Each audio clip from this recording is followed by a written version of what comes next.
আসসালামু আলাইকুম এভরিওয়ান। আজকে আমি কলার খোসার বড়া তৈরি করব। তো আমি কলার খোসা সিদ্ধ করে বেটে নিয়েছি আর বুটের ডাল মসুরির ডাল একসঙ্গে বেটে নিয়েছি। আপনারা চাইলে যে কোনো একটা ডাল দিয়ে করতে পারেন।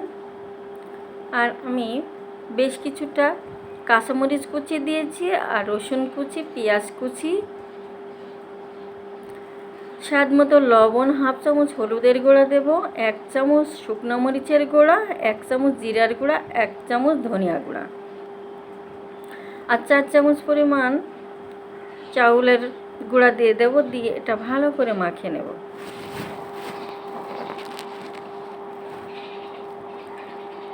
এই কলার খোসার বড়াটা খেতে এত দুর্দান্ত লাগে, আসলে কলার সব জিনিসই ভালো লাগে খেতে। আর কলার খোসাটায় প্রচুর পরিমাণে আয়রন, এটা খেলে শরীরের জন্য খুব ভালো আর খেতেও খুব মজা। তাই আমি এটা ভালো করে মাখিয়ে নেব। নিয়ে এবার প্যানে তেল গরম করতে দিয়ে দিয়েছি। এটা একটা একটা করে ভেজে নেব। তা আপনারা আমার ভিডিওটা কে কোথা থেকে দেখছেন? যদি ইউটিউব চ্যানেল থেকে দেখেন তাহলে অবশ্যই সাবস্ক্রাইব করে দেবেন, আর ফেসবুক থেকে দেখলে ফলো দিয়ে পাশে থাকবেন।